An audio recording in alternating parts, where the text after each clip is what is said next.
I'm going to go kind of fast through this first part just because if you need to go back over it, you can hit pause and rewind, but we don't have much time, so I want to go quickly through this first part.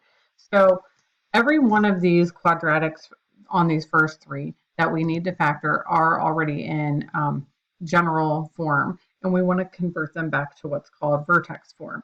So the one thing that I need to think about is what is going to multiply. I mean, we know a little bit about this. What's going to multiply to give me the 9 and add to give me the 6 in the middle?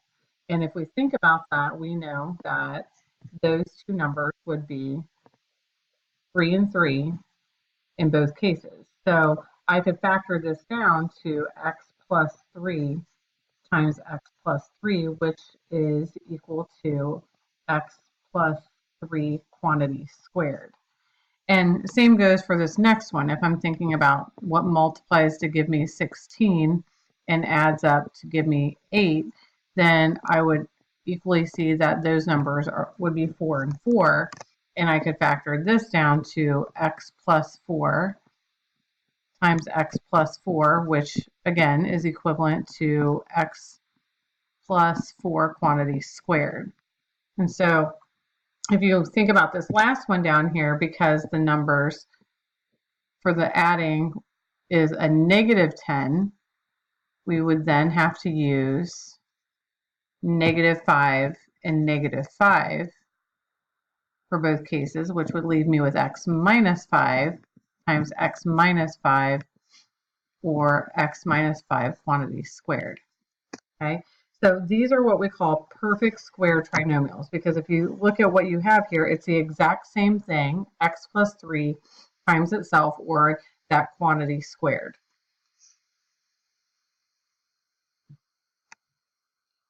If I'm looking at then each of these that are kind of missing this last term, and I use that same kind of idea of what we were just talking about here a second ago, we knew that 3 plus 3 equaled the 6 in the middle. So in this case, I would know that I have to split that up equally. And so I would do 3 plus 3 to get the middle. And we know that this last one is a result of 3 times 3. So we know that this one would be plus 9. And likewise, if I split this up, I would have negative 12 plus negative 12. So for this blank, I would have to multiply them and do negative 12 times negative 12. And so that answer for this blank would have to be plus 144. And then for this final one, if we think about what we have here, if we split that 20 up, and instead of splitting it up and thinking about it as addition, how about we just do that 20 cut in half, meaning that both of them would have to be 10 plus 10.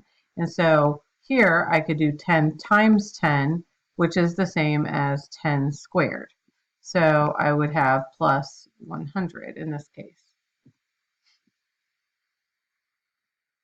Okay, now the question actually asks me to then turn them in to the perfect square trinomial. So if I go back to this first one that you can see, and I want to split this back into the perfect square trinomial, I would do that by saying x plus 3 quantity squared. So I'd have to take the 3 that I came up with. And for the second one, I'd have to take the negative 12 that I came up with and say that this one would be x minus 12 quantity squared. And this one at the end would be x plus 10 quantity squared. So what we know already from standard form that we've been practicing this week is that standard form is ax squared plus bx plus c. And then there's this thing called vertex form, which, believe it or not, you should have a little bit of familiarity with, because we did it earlier in the year, and it looks like a times the quantity x minus h squared plus k. And if you think back, and we're going to take this off in a second, this was that number that moves you right or left, and this was that number that moves you up or down. I'm not sure if you remember that, but that should have been a very familiar thing when we did those transformations. And so what we're going to do is take our equations and move them from standard form to vertex form so that we can more easily graph them. So here are all the steps, and these steps look complicated, number one, because there are many of them, and number two, because there are a lot of words and directions for math can be a little confusing. So we can read through all of them or just kind of put them in play together, which I think is easier. And you can kind of go back and step by step check them, and I'll refer to them as we go along. Number one, you have to make sure that your equation is in standard form, okay? And you want to make sure that the x squared and the x terms are in the parentheses and you leave the c term outside by itself, which is a little weird. Okay, I'm not going to lie. So if I look down here, what that means is I'm going to start off by throwing some hugs around these two parts. So I'm going to have parentheses x squared plus 6x inside parentheses. I'm going to actually leave a blank, and then I'm going to shove this plus 8 down here to the end. Okay, go backwards a second. And so I'm going to put my plus 8, like it said, outside the parentheses.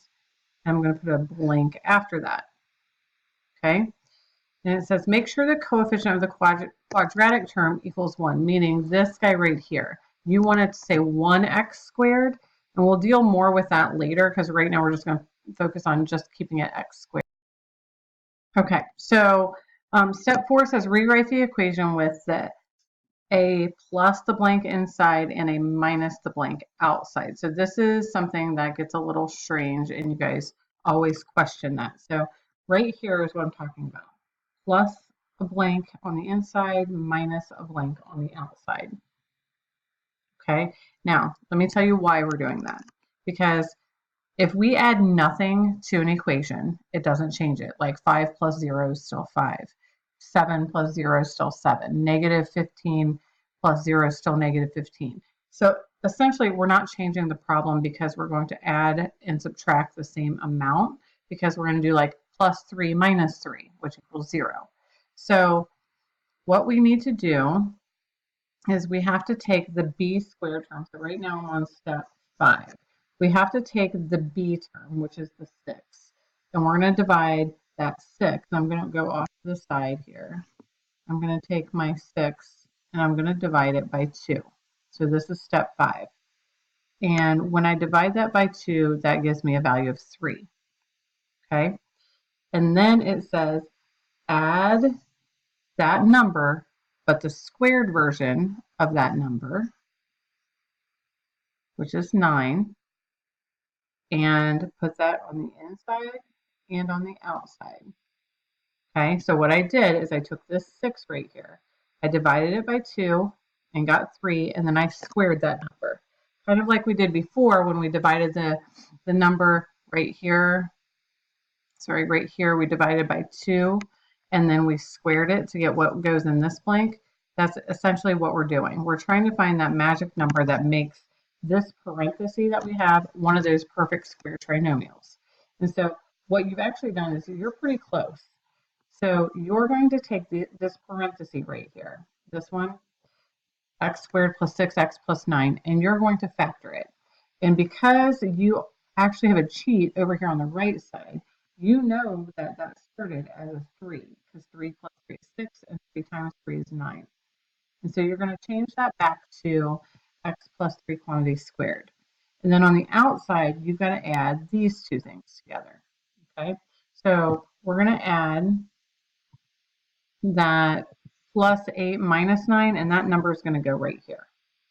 So when I add positive 8 and negative 9, that gives me a negative 1 on the outside. Okay, so if you need to hit pause and go back and replay that, please do that. But for this one, again, we're going to put some hugs around this.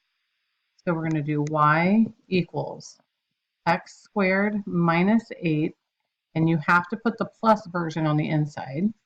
And then you're going to have plus 19, and then the minus blank on the outside.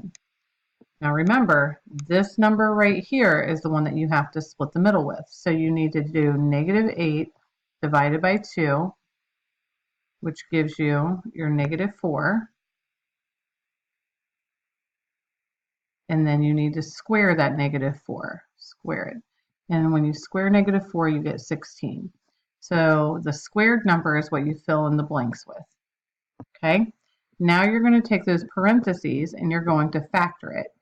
Factor it down to that perfect square trinomial. What was the number that you multiplied to get the 16? Well, it was a -4. So we're going to have x minus 4 squared.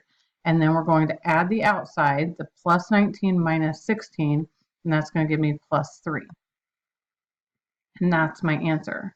So that now looks like the vertex form. And the same goes for this one. This is now my vertex form. So let's try this one more time before I ask you to hit pause.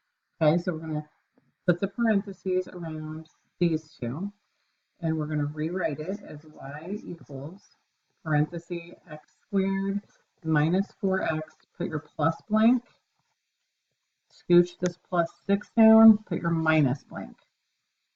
Take this -4, divide it by 2,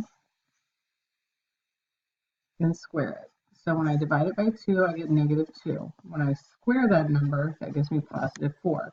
That's my blank number. So I put a +4 and a -4. Then I want to factor it. The parentheses always factor down to what the magic number was before you squared it, which I'm going over right now. So this number, this -2 number, is the one that should go right here. Okay, that's kind of your cheat. Look back to the number that you squared, and that should be what you fill in. And then this outside part right here is exactly what you should have there in the blank or in that spot. So +6 minus 4 should give me a +2.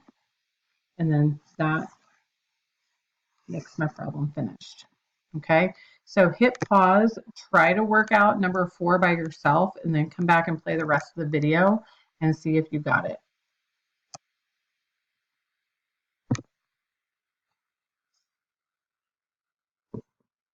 Put your parentheses, put your +2x, your plus blank, your +3 goes to the outside with your minus blank. Take your 2, it's a +2, oops, +2 divided by 2, and we're going to square it. So +2 divided by 2 is 1. When I square it, I get 1. So this is my cheat number. That's going to go in the blank. So I'm going to put my 1 here, my 1 here. And when I factor it back down, I have my y equals x plus cheat number was a 1 squared, and then I have a +2 on the outside. Okay, and so then you should practice that by going ahead and doing the homework problems in the homework paper that I left you.